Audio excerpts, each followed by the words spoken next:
काय करू व्होल्टेज घेऊ तिन्ही फेजचं दोन फेजचा व्होल्टेज घेतला आहे किती आहे 534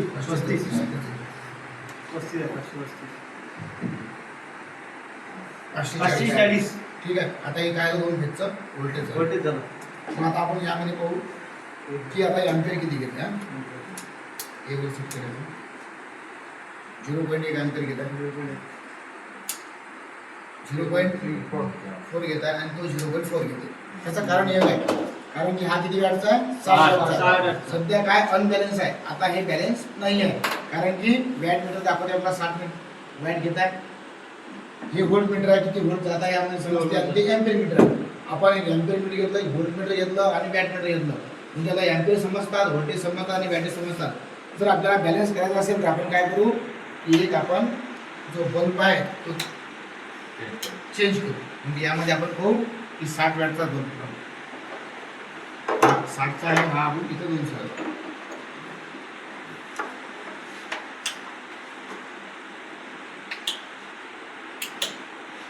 आता बघा तिन्ही फेजचं समतोल प्रमाणे एम्पियर आहे.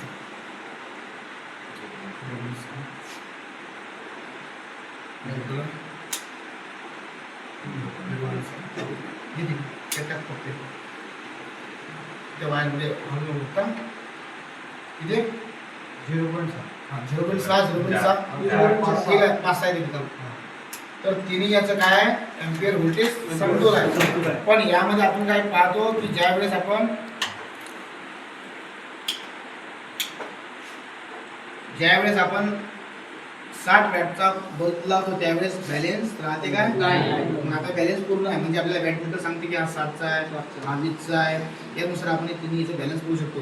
जसं की तिन्ही बेस सप्लाय जोडला आपण यामध्ये कालामध्ये प्रॅक्टिकल काढायला न्यूट्रनचा आपला ड्रॉप झाला तो भाग वेगळा पण यामध्ये काय केलं तिन्ही बेस सप्लाय घेतला तिन्हीचं बॅलन्स काढला आपण की समतोल जर प्रमाण लावलं रेजिस्टन्स तर काय राहते बॅलन्स राहते व्होल्टेज.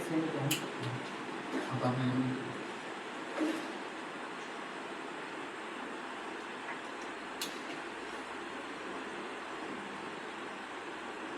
530 दोन्ही लावजा तर एका लावा नाही. हे आता व्होल्टेज 540 करा.